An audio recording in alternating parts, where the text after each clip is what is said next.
Hey guys, it's Kevin. Checking in for January the 13th, 2014.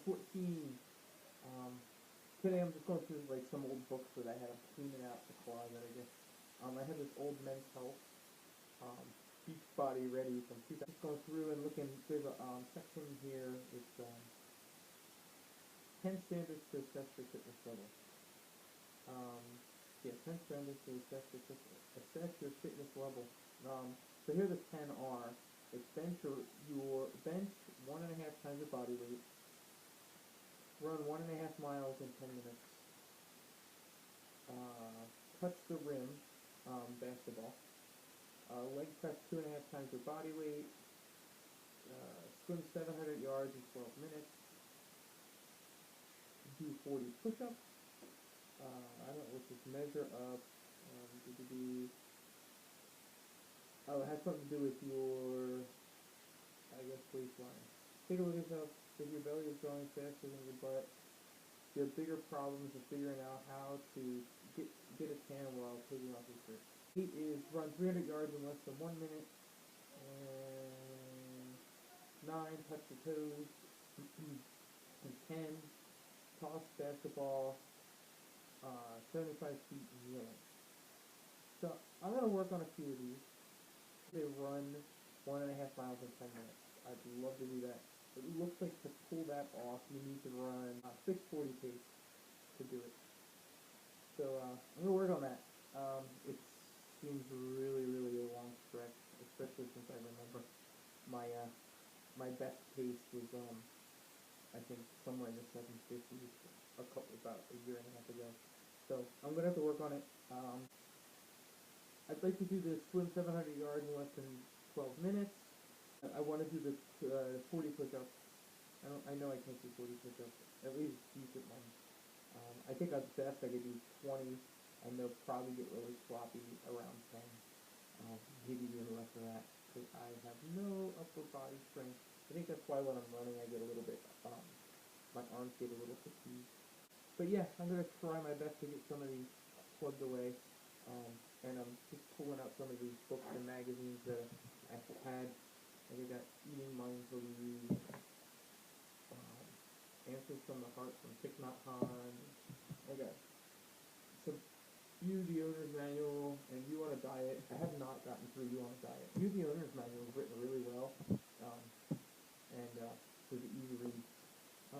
But just going through a bunch of stuff and cleaning out, and I actually want to.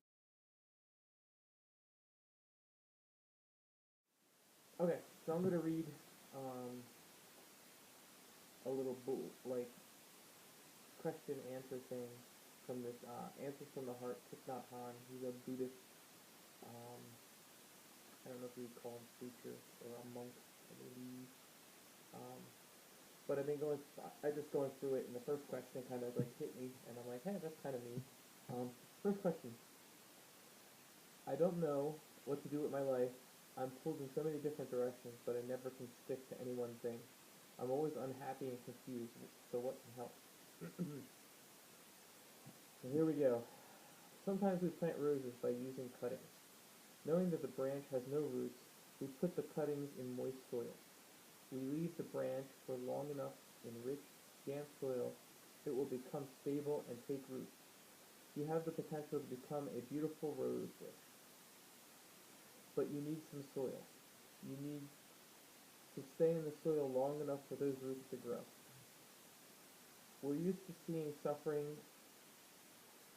as something negative. Let us learn to look at suffering as something positive. Okay? In the teaching of Buddha, suffering is called a noble truth, and we can learn a lot from it. A human being should have the capacity to deal with both suffering and happiness. The two always go hand in hand. If there's no suffering, there's no happiness. If we have a natural tendency to avoid suffering, and that we have a natural tendency to avoid suffering, and that's not good for us. Without suffering, we can't grow as human beings. We can't learn to become more understanding and compassionate. That's why we have to learn to recognize suffering and embrace it. so long as you communicate to try and run away, so long as you continue to try and run away from it, you'll continue to suffer. Many people find themselves in situations of being rootless. You need the proper environment, the right kind of soil in which to take root. The Shanga, a loving community of brothers and sisters, will give you the right kind of support, and you'll be on your way very soon. It doesn't take long for cutting to become a rosebush. Sorry, my reading is poor. I have like an awful glare, so I had to, you know, reread some things. But yeah, so you got to build up your soil. I kind of understand it.